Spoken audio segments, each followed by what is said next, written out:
En las Olimpiadas de París, en el año 1924, ocurrió un hecho inusual que se dio a conocer ampliamente gracias a una película que quizás algunos recuerdan aquí, Carros de Fuego.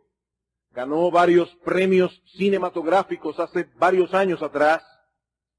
El corredor escocés Eric Liddell se había estado entrenando para correr la carrera de los 100 metros. Y comentaristas de toda Gran Bretaña lo daban por seguro ganador en ese renglón. Pero unos meses antes de las Olimpiadas, Liddell se enteró de que las eliminatorias de los 100 metros iban a ser en domingo. Y como él era cristiano, se negó rotundamente a participar en esa competencia. Él estaba convencido por la Escritura que el día del Señor debía ser respetado, que el domingo debía ser dedicado a la adoración a Dios en una forma especial y que él no debía competir en ese día. Cuando se dio a conocer la noticia de que este gran corredor no iba a correr por esa razón, muchos se quedaron estupefactos y aún personas que lo alababan como atleta comenzaron a criticarlo y a decir que él estaba loco. Pero Liddell no estaba dispuesto a negociar sus principios y a ir en contra de su conciencia.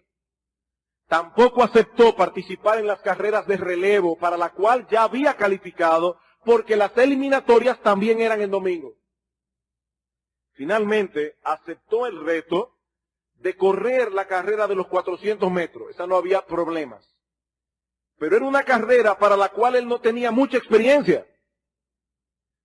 Y no solo ganó el primer lugar, no solo ganó la medalla de oro, sino que de paso estableció un récord mundial, recorriendo la distancia en 47.6 segundos. El corredor más cerca que él tenía quedó a 5 yardas de distancia. Dios honró la integridad de ese hombre, porque no estuvo dispuesto a ceder ante la presión de las autoridades olímpicas, ni de la prensa, ni del público en general. Él estaba convencido de que era necesario obedecer a Dios antes que a los hombres. Un detalle interesante de esta historia, que no aparece en la película, es que ese domingo en que se llevaron a cabo las eliminatorias, Eric Liddell estaba predicando la palabra de Dios en una iglesia de París. No solo no corrió ese día, sino que allí en Francia, en medio de las Olimpiadas, él estaba donde debía estar, en la casa de Dios, con el pueblo de Dios, adorando a Dios. Terminó su vida como misionero en la China, donde fue asesinado por los comunistas en el año 1945. Queridos hermanos, si hay algo que la Iglesia de Cristo necesita en estos días, son hombres así. Hombres con esa clase de determinación y de coraje. Hombres que no estén dispuestos a violar sus conciencias, no importa el precio que tengan que pagar por ello. Muchos hoy día mantienen su rectitud hasta tanto no vaya en contra de sus intereses. Las convicciones no son convicciones si no estamos dispuestos a pagar el precio. Las convicciones no son convicciones si estamos dispuestos a sacrificarlas en aras de la comodidad y de la conveniencia. Estamos cantando ahora Castillo Fuerte Nuestro Dios, himno compuesto por Martín Lutero, y dice la historia que Martín Lutero iba cantando ese himno cuando se dirigía a la dieta de Worms en el año 1521. Martín Lutero fue llamado a la dieta de Worms y se le pidió que se retractara de todo lo que él había escrito. Y delante del emperador Carlos V, primero de España, quinto de Alemania, delante de su hermano Fernando, delante de 6 electores, 28 duques, 11 marqueses, 30 obispos y 200 príncipes y señores, más las 5.000 personas que había en el lugar y todo lo que estaban mirando por las puertas y las ventanas, Martín Lutero pronunció estas famosas palabras: si no me convencen con testimonios sacados de las Sagradas Escrituras o con razones evidentes y claras, de manera que quedase convencido y mi conciencia sujeta a esta palabra de Dios, yo no quiero ni puedo retractar nada, porque no es bueno ni seguro para un cristiano obrar en contra de su conciencia. Heme aquí, no puedo hacer otra cosa, que Dios me ayude. Amén. Eso suena muy fácil al día de hoy. En ese momento, Lutero estaba desafiando a los dos hombres más poderosos de la tierra en aquellos días, al emperador y al papa. Al emperador y al papa, y todo por no violar su conciencia. Hace 2 domingos atrás, nosotros comenzamos a estudiar el libro de Daniel, donde se nos narra la historia de este joven y 3 amigos más, que teniendo apenas 14 o 15 años de edad,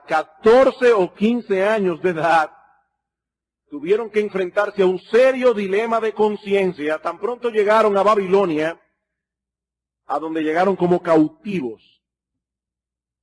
Pero al igual que estos hombres del pasado, en medio de aquella situación tan difícil, supieron mantener su integridad, llegando en ocasiones a poner en riesgo sus propias vidas. Los invito a ir conmigo al libro de Daniel, Daniel capítulo 1, y vamos a leer los versículos 1 al 16, aunque solamente estaremos estudiando en esta mañana el versículo 8. Daniel capítulo 1, versículos 1 al 16, vamos a tomar todo el contexto. Dice: en el año 3 del reinado de Joacim, rey de Judá, vino Nabucodonosor, rey de Babilonia, a Jerusalén y la sitió. Y el Señor entregó en sus manos a Joacim, rey de Judá, y parte de los utensilios de la casa de Dios, y los trajo a la tierra de Sinar, a la casa de su Dios, y colocó los utensilios en la casa del tesoro de su Dios. Y dijo el rey a Aspenaz, jefe de sus eunucos, que trajese de los hijos de Israel, del linaje real de los príncipes, muchachos en quienes no hubiese tacha alguna, de buen parecer, enseñados en toda sabiduría, sabios en ciencia y de buen entendimiento, e idóneos para estar en el palacio del rey, y que les enseñase las letras y la lengua de los caldeos. Y le señaló el rey ración para cada día, de la provisión de la comida del rey y del vino que él bebía, y que los criase 3 años, para que al fin de ellos se presentasen delante del rey.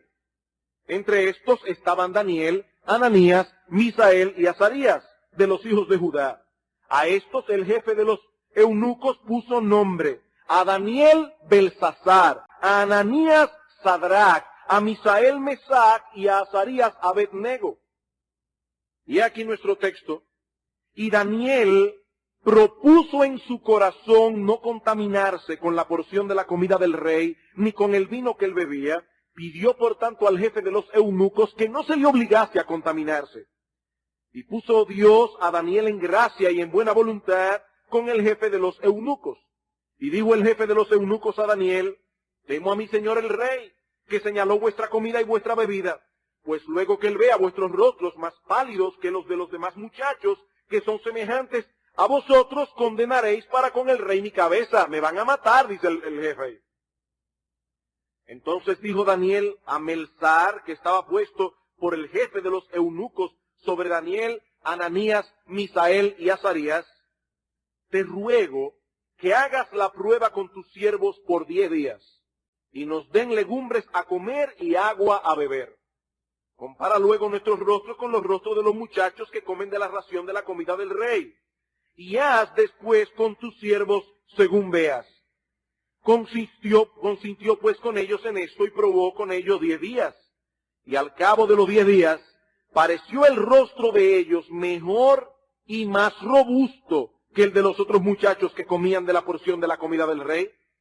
Así pues, Melsar se llevaba la porción de la comida de ellos y el vino que habían de beber, y les daba legumbres. Como hemos visto ya en los sermones anteriores, esta es la historia que tenemos aquí. El rey Nabucodonosor conquistó Jerusalén en el año 605 a.C. y se llevó a Babilonia a un grupo de cautivos, entre los cuales estaban Daniel y sus amigos. el imperio babilonio se había convertido en poco tiempo en la mayor potencia militar de aquellos días.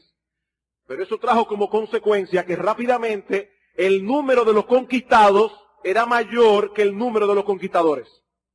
Por eso Nabucodonosor diseñó una estrategia genial para poder mantener su reino bajo control.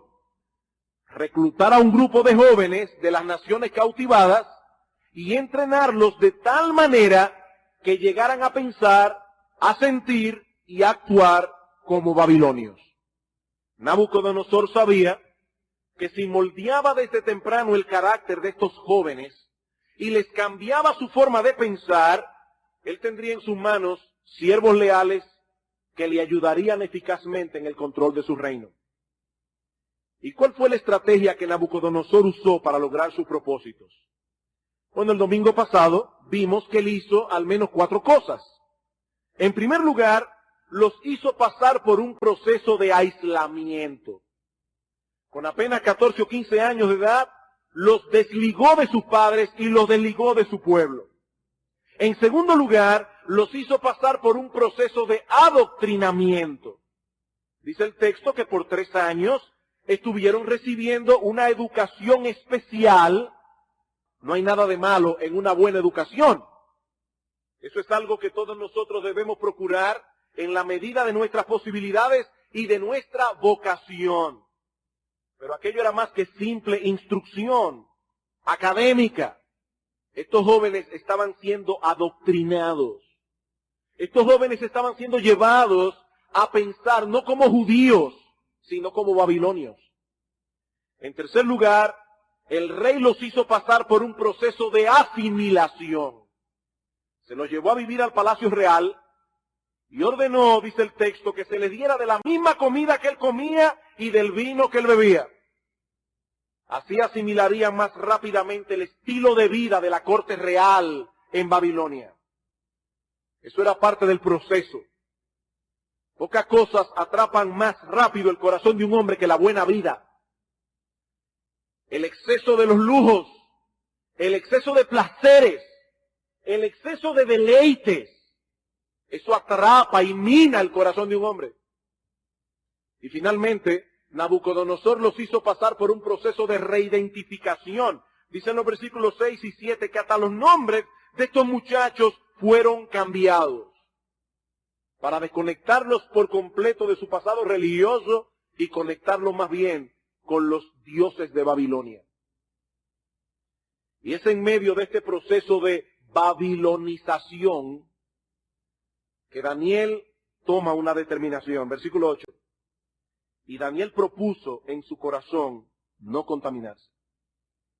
En el resto de la historia nosotros vemos que los amigos de Daniel estaban con él en esta resolución. Dice más adelante que la comida que Daniel comía era la misma que comían sus amigos. Ellos también pasaron por ese proceso. Es probable que Daniel haya sido el primero en tomar esta resolución y luego sus amigos siguieran su ejemplo. No lo sabemos. El punto es que estos jóvenes determinaron que no se iban a contaminar comiendo la comida del rey y así marcaron una diferencia en la historia del pueblo de Dios mientras estaban cautivos en Babilonia. Y es esta resolución la que yo pretendo considerar con ustedes en el sermón de hoy. Y muy probablemente el próximo domingo, no creo que me dé el tiempo para cubrir este material por completo. Y vamos a contemplar esta resolución desde varios ángulos distintos. Veamos en primer lugar la naturaleza de esta resolución. La naturaleza de esta resolución. Dice en el versículo 8, y Daniel propuso en su corazón no contaminarse. Esto no fue algo impuesto de afuera. Nadie obligó a Daniel a tomar esta decisión. Él propuso en su corazón que no se contaminaría con la comida del rey.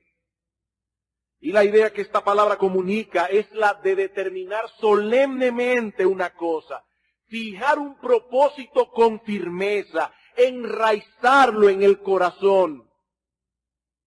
Este no es el tipo de resolución que tomamos muchas veces cuando llega el año nuevo.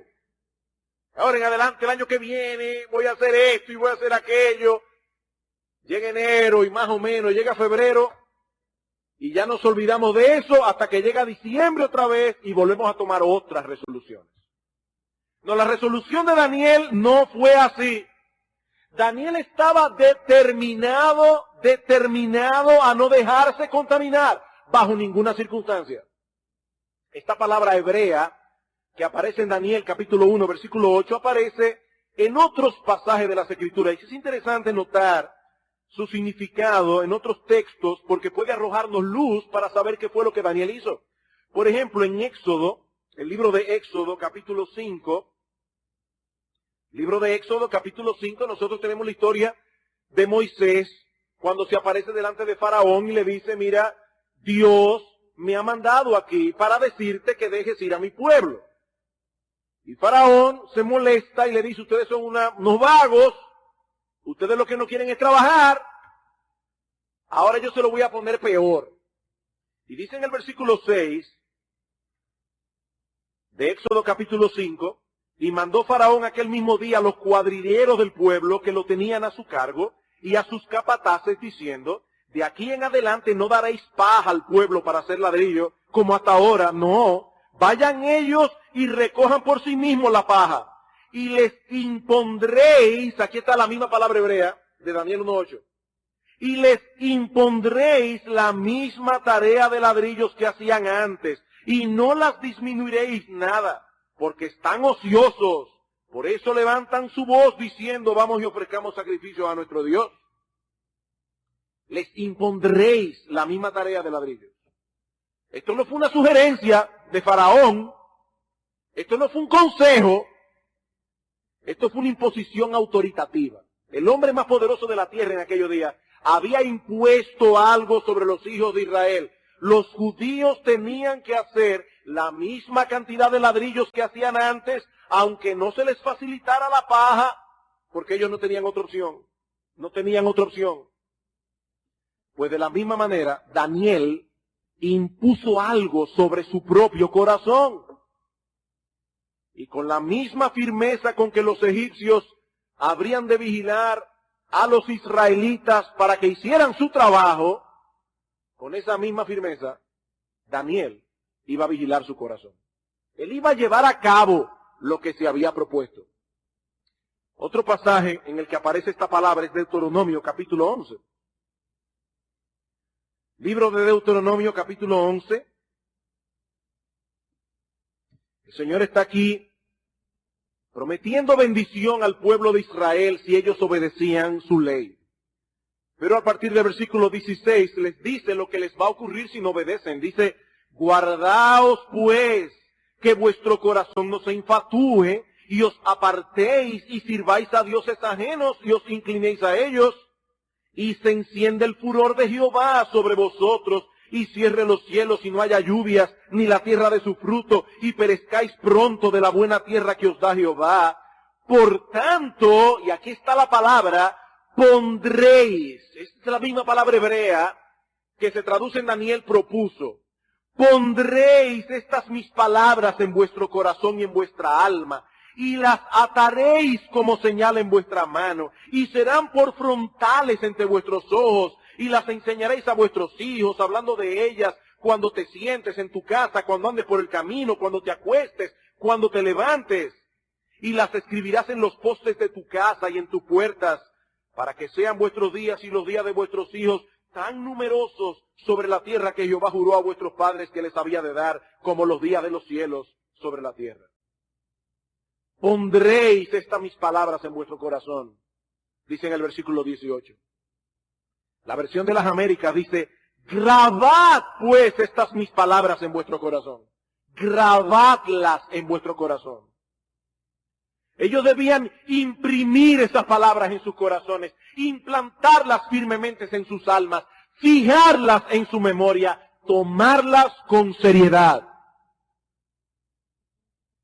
Ese es el significado de esta palabra que aparece en nuestro texto. Es una especie de voto lo que Daniel hizo delante de Dios. Un voto. Bien ponderado, hecho con detenimiento. Sus palabras no fueron el producto de un arrebato emocional del momento. Generalmente cuando las personas van a retiros religiosos, entran en una especie de emocionalismo peligroso. Y ahí se prometen cosas. De ahora en adelante yo voy a hacer esto y voy a hacer lo otro. Y mira Dios. Se acaba el retiro, vuelven a su casa y vuelven a ser la misma gente de antes. Las mismas personas de antes. No, Daniel no propuso lo que propuso en medio de un arrebato emocional. Él sabía lo que estaba haciendo. Y muy probablemente consideró el precio que iba a tener que pagar. Y aún así lo hizo. Y aún así lo guardó. Por otra parte, es bueno observar que la resolución de Daniel fue muy específica. Muy específica. No me voy a contaminar con la comida del rey. Alguien decía que Satanás no tiene problema alguno con nuestras resoluciones siempre que sean generales. Ahí no hay problema. Este año voy a ser un mejor cristiano. O este año voy a ser un mejor esposo o una mejor esposa. Satanás no tiene problema con resoluciones así. Son demasiado generales. La pregunta es, ¿cómo? ¿Cómo tú vas a ser un mejor cristiano? ¿Cómo tú vas a ser un mejor esposo? ¿Cómo tú vas a ser una mejor esposa? Cosas específicas. Daniel dijo, yo no voy a comer de esa comida. Yo no voy a beber de ese vino. Una cosa muy específica. Bueno, yo me voy a levantar todas las mañanas a esta hora y a esta hora voy a leer la Biblia y voy a leerla de esta y esta manera y me propongo este año ver menos horas de televisión y leer más libros edificantes y esta es la lista de libros que yo voy a leer. Cosas específicas.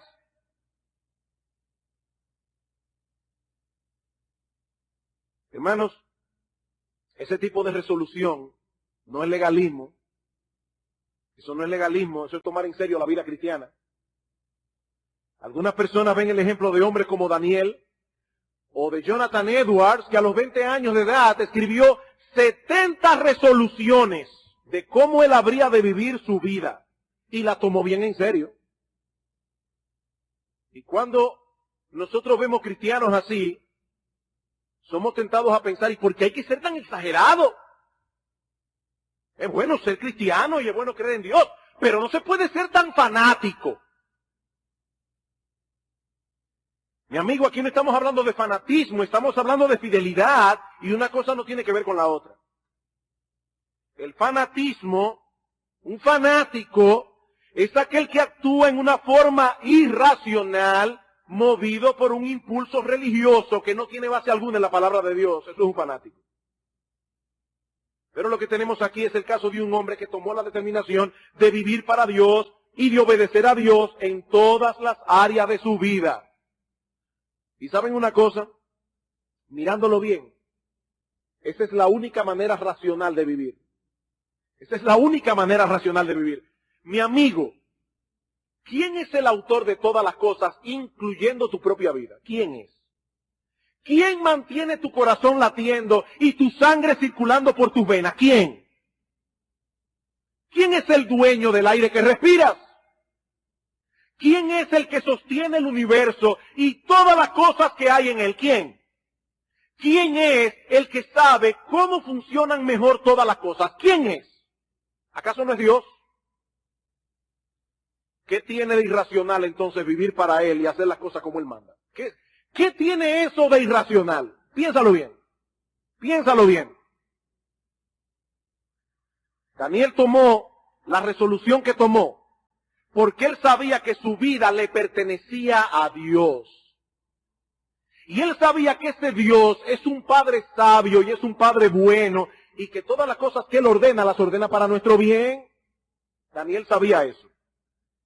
Dice el salmista en el Salmo 119, versículo 44, guardaré tu ley siempre, para siempre y eternamente, y andaré en libertad, porque busqué tus mandamientos. Andaré en libertad, porque busqué tus mandamientos. Algunas personas ven la ley de Dios como una camisa de fuerza. Oye, pero es que uno no se puede mover para ningún lado. No, la ley de Dios no es una camisa de fuerza. La ley de Dios es lo que nos da libertad. Por eso dice David en otro lugar, en el Salmo 19, versículo 8, los mandamientos de Jehová son rectos y alegran el corazón. Son rectos y alegran el corazón. Daniel sabía eso. Que servir a Dios y hacer su voluntad era mejor que servir al diablo y hacer la voluntad suya. Él sabía eso. Y el que no le sirve a Dios le sirve al diablo, no hay otra alternativa. Todo está en a quién escogemos servir. Pero Daniel sabía que era mejor servirle a Dios. Daniel sabía que era mejor hacer las cosas como Dios dice, no como el diablo dice. No como el mundo dice, no como mi depravado corazón dice. Él sabía que con Dios no se pueden tener medias tintas. No, con Dios no. Hay que amarle con todo el corazón, con todo el alma, con toda la mente y con toda la fuerza. Cristo dice que ese es el primer mandamiento. El primero de todos. Bueno, Daniel decidió amar a Dios con todo el corazón, con todo el alma, con toda la mente y con todas sus fuerzas. Por eso tomó la resolución que tomó. Y estuvo dispuesto a pagar el precio que pagó. Habiendo visto la naturaleza de su resolución, que no fue un voto de año nuevo, ni de retiro espiritual, no, fue una decisión consciente, sopesada, tranquila, hecha con determinación, bien específica. Veamos ahora en segundo lugar la razón de su resolución. Vimos la naturaleza, veamos ahora su razón. ¿Cuál fue el motivo por el cual estos jóvenes rehusaron comerse la comida del rey? ¿Cuál era el problema? ¿No protestaron cuando los llevaron a vivir al palacio? ¿No protestaron cuando los reclutaron al nuevo programa de entrenamiento? ¿No protestaron cuando les cambiaron los nombres? Pero cuando llegaron al punto de la comida decidieron no transigir. ¿Por qué? ¿Por qué? Bueno, la verdad es que nuestro texto no da una razón específica. Pero podemos aventurarnos a dar algunas sugerencias. Por un lado, como decíamos en el sermón anterior, esta comida que era servida en la mesa del rey era dedicada primeramente a los dioses babilonios. Así como nosotros los cristianos damos gracias a Dios por los alimentos, bueno, de igual manera, esta gente relacionaba la comida con su religión. Para ellos, comer era un acto religioso y ellos ofrecían su comida primero a los dioses babilonios. Por lo tanto, participar de estos alimentos hubiese sido una identificación con ellos en su idolatría. La ley mosaica era muy clara. Los israelitas debían abstenerse de todo acto idolátrico, incluyendo el hecho de comer con conocimiento una comida que haya sido previamente sacrificada a los ídolos. Es muy probable que Daniel y sus amigos quisieran dejar claramente establecido que ellos no tenían nada que ver con los ídolos de Babilonia. No nos mezclamos con eso. Por otro lado, también es probable que algunos de estos alimentos no fueran kosher, es decir, no se conformaran con las leyes dietéticas que Dios había establecido para su pueblo en el Antiguo Testamento. Ellos no podían comer ciertas carnes, no podían comer carne de puerco, por ejemplo, no podían comer carne con sangre. Había que preparar los alimentos de cierta manera. Y hermanos, aunque esas leyes no están vigentes para los cristianos hoy, no están vigentes, cómase su puerquito sin problema, que ya el Nuevo Testamento no tiene esa ley. Aunque esas leyes no están vigentes hoy, el principio que hay detrás sí se aplica. ¿Y cuál es el principio? Que nosotros debemos comer y beber para la gloria de Dios, dice Pablo en 1 Corintios capítulo 10, versículo 31. Si pues coméis o bebéis o hacéis cualquier otra cosa, dice Pablo, hacedlo todo para la gloria de Dios. Para Daniel y sus amigos, eso significaba no comer ciertas cosas. ¿Y para nosotros? Bueno, nosotros también tenemos principios en la Escritura que regulan nuestro comer. Para nosotros significa cuidarnos de la glotonería. Un cristiano glotón es una contradicción de términos. Para nosotros significa mostrar gentileza y buenas maneras en la mesa, como seguramente lo hacía Cristo cuando estaba sobre la tierra. ¿Eso significa ser considerado con los demás a la hora de servirnos? Hay 4 piezas de pollo y nos servimos 3, y los demás que se la arreglen con una. Eso no es cristiano. Son principios que nosotros debemos tomar en consideración a la hora de comer para la gloria de Dios. Aún hasta es posible que en ciertos lugares tengamos que abstenernos de ciertos alimentos para no ser tropiezo a otros. Aún hasta eso, hermanos. Aún hasta eso. Algo más que pudo haber estado en la mente de estos jóvenes en Babilonia era que ellos debían guardarse de la seducción que esa comida podía significar para ellos en el contexto en que estaban. Tal vez Daniel y sus amigos percibieron que detrás de todos esos privilegios, que detrás de todas esas bondades de Nabucodonosor, los estaban tratando de seducir para que rebajaran sus estándares morales y llegaran a ser hombres mundanos, acostumbrados a la buena vida, al placer, al deleite. O tal vez era posible que lo que el rey estaba tratando de hacer era que ellos se sintieran obligados con sus nuevos benefactores. Ay, es que nos tratan tan bien en este palacio y nos dan toda esta comida. ¿Cómo ahora nosotros vamos a dejar de hacer lo que ellos quieren que hagamos? Tal vez Nabucodonosor pensaba que esos jóvenes tenían un precio. Nabucodonosor, con todos esos regalos, estaba comprándole sus almas. Y Daniel dijo, conmigo no. Conmigo no. Yo no voy a ser babilonizado.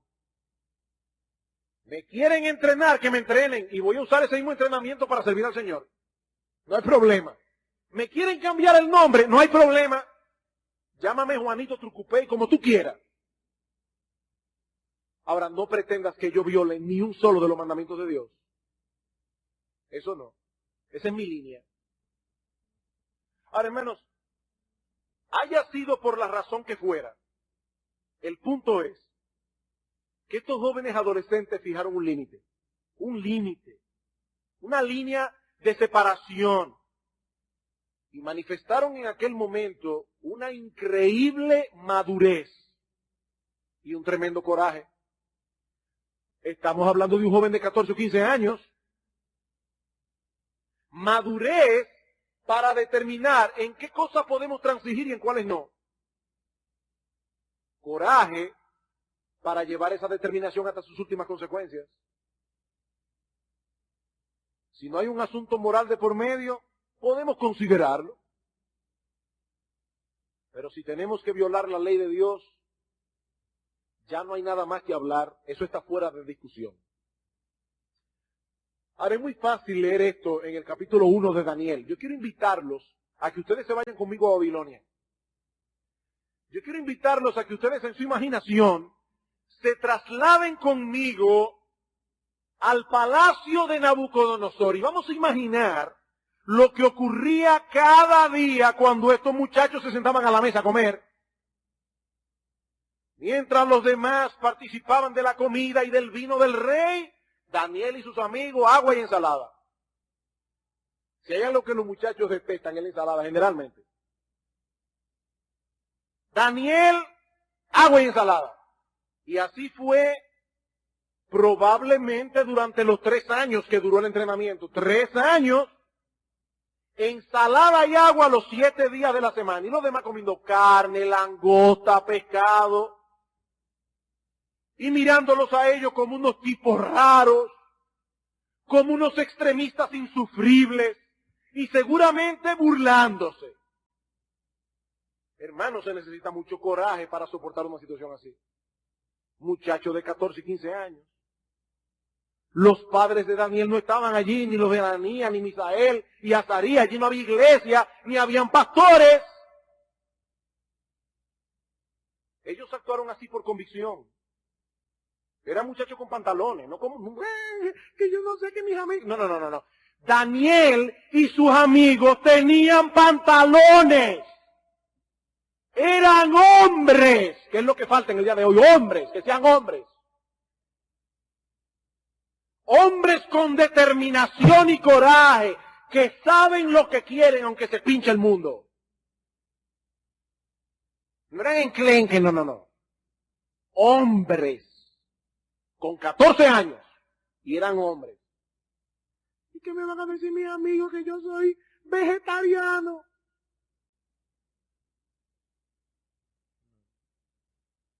A Daniel no le importaba eso.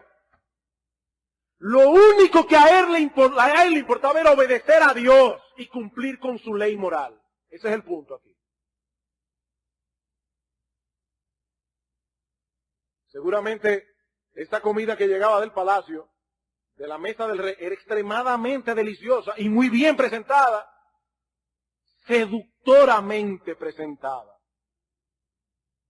Y tal vez los muchachos en su maldad se esmeraban en hacer notar la diferencia de menú. Fulanito, pásame el pedazo de puerco. Oye, bueno que está. Y Daniel ahí con su ensalada. Todos los días en eso. Hermanos, yo vuelvo y repito, es muy fácil leer el libro de Daniel y verlo aquí, pero vamos a ponerme en el lugar de esos muchachos. Si hay algo que causa roncha en un individuo cobarde y dispuesto a sacrificar sus convicciones, es encontrarse con uno que no está dispuesto a sacrificarlas. Mire, si hay algo que le molesta a un cobarde, es un tipo valiente. Y yo estoy seguro que todos esos cobardes que habían en Israel estaban molestos con Daniel y sus amigos. ¿Saben por qué? Porque Daniel y sus amigos le hacían ver claramente su cobardía, en silencio y tranquilito. Le hacían ver su cobardía. Y eso molesta. ¿Por qué ustedes creen que aún en la misma iglesia las personas menos fieles critican a los fieles? ¿Por qué? Porque les molesta. Es que molesta, eso causa roncha. Extremista, legalista, quiquilloso, todas las palabras habidas y por haber, todo para no aceptar el hecho de que ellos son fieles y tú no. Ustedes creen que son más santos que todo el mundo. ¿Qué es lo que pretenden lograr? ¿Que lo manden a las barracas otra vez? Todos lo digan eso. Mira, Daniel, piensa bien en la influencia que nosotros podemos tener desde aquí, desde el palacio, cayendo en buena con las autoridades, aún hasta nuestro pueblo va a ser beneficiado con eso. Daniel, piénsalo bien. Y es muy probable que Nabucodonosor haya reclutado jóvenes de otras naciones. Y yo me imagino a estos jóvenes diciendo, pero ven acá, ustedes son 4, y todos los demás son israelitas igualitos que ustedes, y comen de la comida del rey, ¿por qué ustedes no lo hacen? Oye, eso sí es una cosa difícil de soportar. Pero fulano también es evangélico. Y él hace esto, muchísimas cosas mundanas. Y mira, él es evangélico, igualito que tú.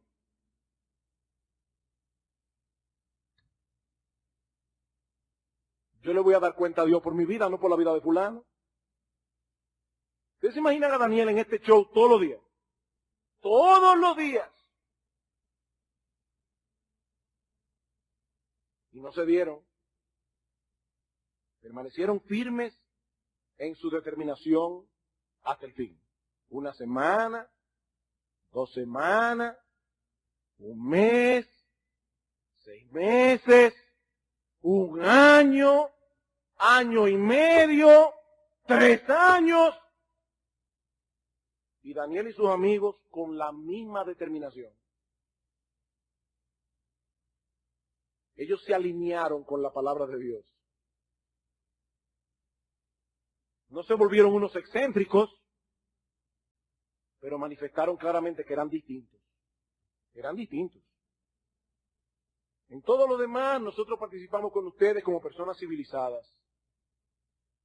Pero tenemos un límite, la ley moral de Dios. Esa parte no es negociable. Queridos hermanos, ¿cuántos de nosotros estamos dispuestos a pagar ese precio? Niños que me escuchan esta mañana, jóvenes, algunos de ustedes profesan la fe. Y yo les pregunto, ¿están pagando ese precio en la escuela, en la universidad, en el barrio, con los amigos, ¿Están dispuestos a perder vuestra popularidad con tal de ser fieles a Dios? Y no necesariamente cosas muy trascendentales. No, puede ser en medio de una reunión donde a alguien se le ocurre hacer un chiste indecente y todo el mundo lo celebra menos tú. O puede ser que los demás muchachos en la escuela están planificando hacer algo que no deben hacer y nosotros decidimos que no vamos a participar, aunque se alejen de nosotros, aunque nos burlen. Por eso es que la Biblia enseña que los cobardes no entrarán en el reino de los cielos. No, los cobardes, imposible. La fidelidad y el coraje son dos virtudes que caminan de la mano. Esa es la razón por la que muchas personas, y de manera particular muchos jóvenes, que saben que el Evangelio es la verdad, que saben que Jesucristo es el Hijo de Dios, que saben que hay un cielo que ganar y un infierno del cual huir, no se convierten al Señor. No se convierten. ¿Saben por qué? Porque no están dispuestos a pagar ese precio. Son unos cobardes, y los cobardes no entrarán. Dice claramente en el libro de Apocalipsis, capítulo 21, versículo 8, pero los cobardes e incrédulos, los abominables y homicidas, los fornicarios y hechiceros, los idólatras y todos los mentirosos tendrán su parte en el lago que arde con fuego y azufre, en el infierno. Una lista horrible de pecados. ¿Quiénes son los primeros? Los cobardes y los incrédulos. Los primeros, por encima de los fornicarios, de los hechiceros, los cobardes y los incrédulos. Daniel y sus amigos tuvieron el coraje de establecer sus límites y permanecer solos si era necesario, pero no iban a violar su conciencia. Decidieron tomar el camino difícil, por el que no transita mucha gente. Salir del montón, porque estaban convencidos de que no podían desobedecer a Dios. Y nos preguntamos, ¿cómo es posible que 4 jóvenes adolescentes hayan actuado así? ¿Cómo se puede desarrollar semejante firmeza a una edad tan temprana? Eso nos lleva a nuestro tercer y último encabezado, que vamos a comenzar a ver en este día. Ya vimos la naturaleza de esta resolución, las razones que ellos hubiesen podido tener para tomarla. Veamos ahora, en tercer lugar, la fuente de esta resolución. La fuente de esta resolución. Esta decisión que Daniel y sus amigos tomaron no surgió de la nada, repentinamente. No, hermanos. Varios factores se conjugaron para que ellos tomaran esta determinación en el momento de la prueba. Y el primero de todos estos factores es, sin duda alguna, la gracia de Dios. La gracia de Dios. Estos jóvenes hicieron lo que hicieron porque la gracia de Dios había obrado en ellos, transformando sus corazones y moviéndoles a obrar con firmeza. Daniel no era un superhombre. Era un pecador, redimido por gracia. Y por esa misma gracia fue capacitado por Dios para obedecerle y serle fiel. Daniel hubiese podido pronunciar las mismas palabras que el apóstol Pablo escribió cientos de años más tarde en 1 Corintios capítulo 15 versículo 10. Por la gracia de Dios yo soy lo que soy. Y su gracia no ha sido en vano para conmigo. Dice Pablo, yo no soy un superhombre. No me miren a mí, no me adoren a mí. Porque todo lo que yo he hecho, dice Pablo, lo he hecho por la única y pura gracia de Dios. La gracia de Dios. Ningún hombre tiene capacidad en sí mismo para serle fiel a Dios. Ningún hombre. Separados de mí, dice el Señor en Juan capítulo 15, versículo 5, nada podéis hacer. Y el mismo apóstol Pablo dice en Filipenses capítulo 2, versículo 13, que es Dios quien produce en nosotros tanto el querer como el hacer por su buena voluntad. Es Dios. Por lo tanto, cuando somos fieles y obedecemos a Dios, que a Él sea la gloria, no a nosotros. No a nosotros. Fuera de la gracia que Dios da, queridos hermanos, somos menos que nada. Menos que nada. Esa gracia no solo es la fuente de nuestra salvación, sino también la fuente de nuestra santificación. Y Daniel fue capacitado por esa bendita gracia que no solo estaba disponible para él. Mi hermano, esa gracia está disponible para todo cristiano. ¿Acaso no dice en Juan capítulo 1, versículo 16, que de la gracia de Cristo tomamos todos y gracia sobre gracia? Y me fascina ese texto por la manera como está escrito en el original. Porque lo que el original dice literalmente es gracia contra gracia. Ustedes van a la playa y se dan cuenta que viene una ola, y cuando esa ola está a punto de retirarse, viene otra y rompe con ella. Bueno, la idea del texto griego es exactamente la misma. Gracia sobre gracia, gracia contra gracia. Una ola de gracia se va y viene otra, y viene otra, y viene otra. ¿Y qué es la gracia? Gracia es aquello que mueve a Dios a hacerle bien a personas que no lo merecen. Más aún, a personas que merecen lo contrario. A personas que merecen lo contrario. Por eso es que en la Biblia, gracia es opuesto a obras. La gracia y la obra son opuestos. Cuando hacemos un favor a alguien que lo necesita, eso es misericordia. Ahora, si esa persona nos ha hecho mal y merece un castigo y aún así le hacemos bien, eso es gracia. Eso es gracia. En otras palabras, no solo es aquello que se le otorga al que no tiene méritos, sino aquello que se le otorga al que tiene demérito. Al que tiene demérito. Tiene deuda. Esa es la idea. Por ejemplo, la Biblia enseña que la salvación es por gracia.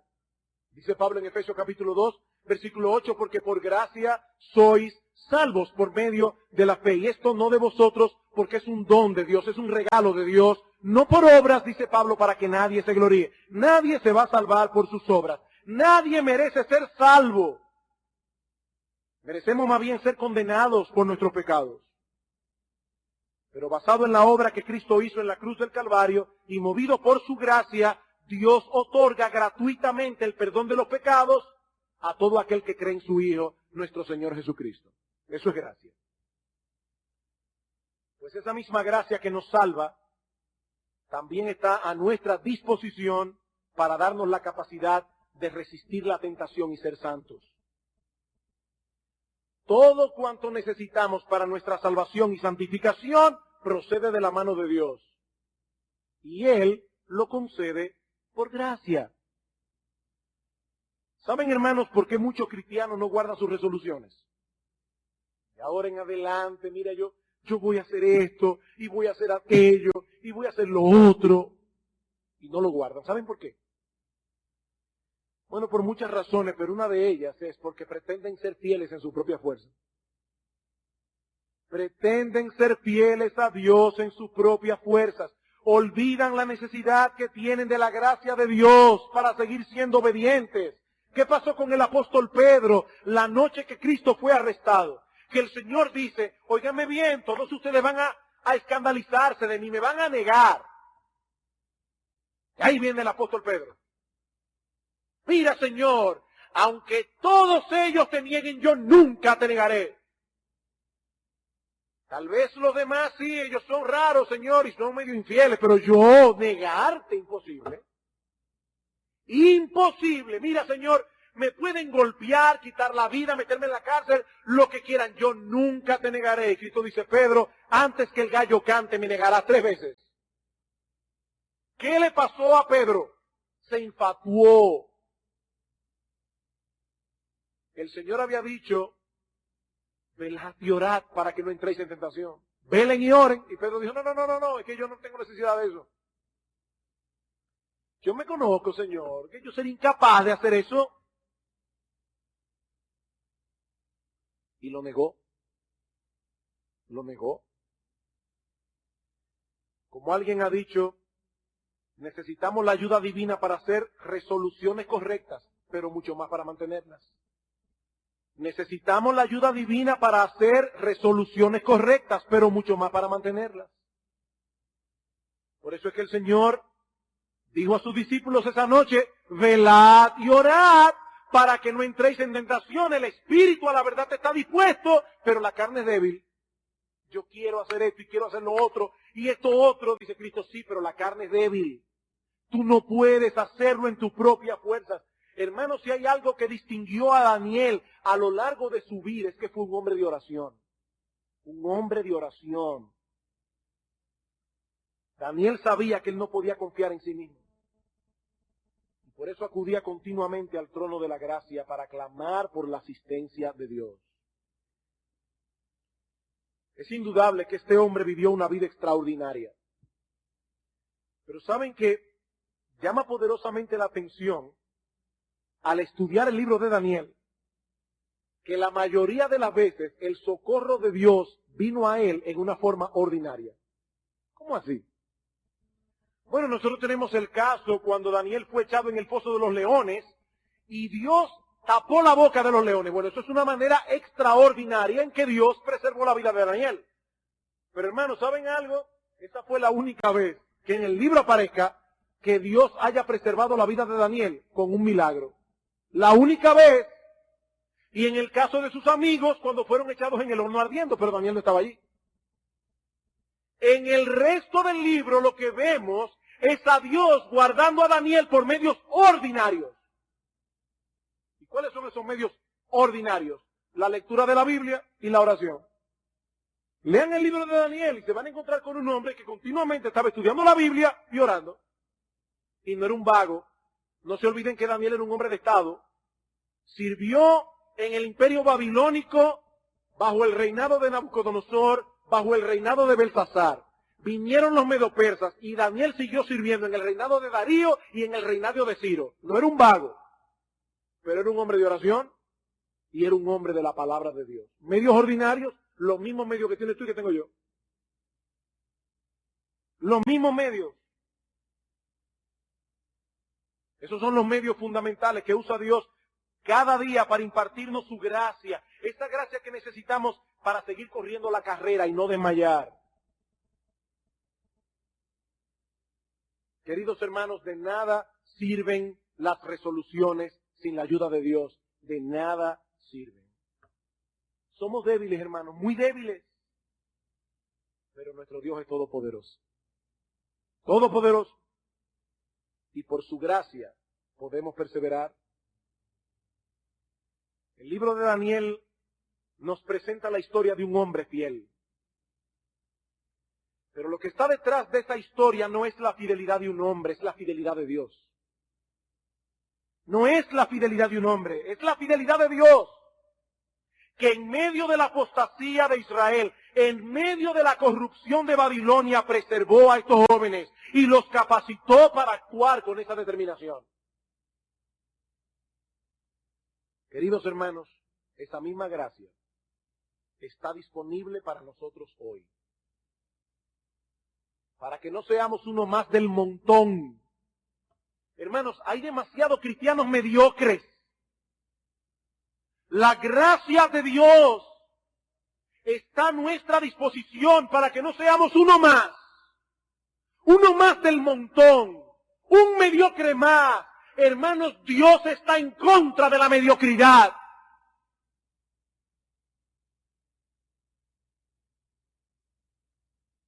Como predicaba el pastor Salvador hace unos domingos atrás, Dios quiere que nuestras vidas sean vidas de impacto. De impacto. Daniel y sus amigos dejaron huellas profundas en el imperio babilonio y luego en el medo persa. Y más de 2000 años después, todavía estamos nosotros en República Dominicana, una isla del Caribe, hablando de Daniel y sus amigos. 2000 años después. Y yo me pregunto, hermanos, ¿estamos nosotros impactando el medio que nos rodea? ¿Se dan cuenta los demás que nosotros somos distintos? Distintos. ¿Sabemos nosotros diferenciar entre lo negociable y lo no negociable? Tenemos el coraje de vivir a la luz de nuestros estándares cristianos, aunque eso significa ir en contra de lo establecido, ir en contra del statu quo, ir en contra de lo que todo el mundo hace, ir en contra de la opinión de la mayoría. ¿Estamos nosotros dispuestos a pagar ese precio? Para eso necesitamos sabiduría, coraje, una fe inquebrantable en Dios y en su palabra, pasión por Dios y por su reino. Y todo eso procede únicamente de la gracia de Dios. Supliquemos a Dios cada día que nos conceda su gracia y hagamos uso de los medios a través de los cuales Él ha prometido dispensar su gracia. ¿Qué decía el pastor Eduardo Saladín esta mañana? El perezoso desea y nada alcanza. No usa los medios. Ay, yo quisiera tener una mejor casa, un mejor carro. Trabaja. Ay, yo quisiera tener una mejor vida espiritual, yo quisiera ser mejor esposo, mejor esposa, yo quisiera ser un cristiano más fiel. Usa los medios que Dios ha prometido bendecir para dispensar su gracia. Pedid y se os dará, dice el Señor. Buscad y hallaréis. Llamad y se os abrirá. Y no olvidemos lo que decíamos hace unos domingos atrás, que cuando el Señor dice pedid y se os dará, Él no estaba pensando en un crucero por el Mediterráneo, ni una casa con piscina. Él estaba pensando en el sermón del monte y todo lo que en ese sermón se demanda del cristiano. Y dice Cristo, tú quieres vivir así. Pedid y se os dará, buscad y hallaréis, llamad y se os abrirá. Porque todo aquel que pide recibe, y al que busca halla, y al que llama se le abrirá. La semana próxima continuaremos con otras cosas que no pudimos tocar hoy por causa del tiempo. Solo quiero añadir para finalizar unas breves palabras a las personas que están aquí sin Cristo. Mi amigo, esa gracia divina que capacitó a Daniel para ser el hombre que fue, esa misma gracia puede transformarte hoy a ti. Si vienes a Cristo en arrepentimiento y fe, clamando por misericordia, clamando que Él perdone tus pecados. Esa misma gracia. La salvación es por gracia, mi amigo, por medio de la fe. Un regalo que Dios da a personas que no lo merecen, a personas que reconocen que no lo merecen, a personas que reconocen que merecen más bien ser condenados por causa de sus pecados. Fue para salvar a pecadores que Cristo murió en la cruz del Calvario. Pecadores. Fue para reconciliar a esos pecadores con Dios. Y en base a esa obra de redención que Cristo llevó a cabo con su vida, con su muerte y con su resurrección, ahora anunciamos salvación gratuita para todo aquel que cree. Gratis. Porque ya Cristo pagó el precio. No desprecies la gracia de Dios, mi amigo, porque estás desechando la oportunidad de tener a Dios por Padre. Y lo que es aún peor, algún día te presentarás delante de Él como tu juez y no tendrás escapatoria alguna.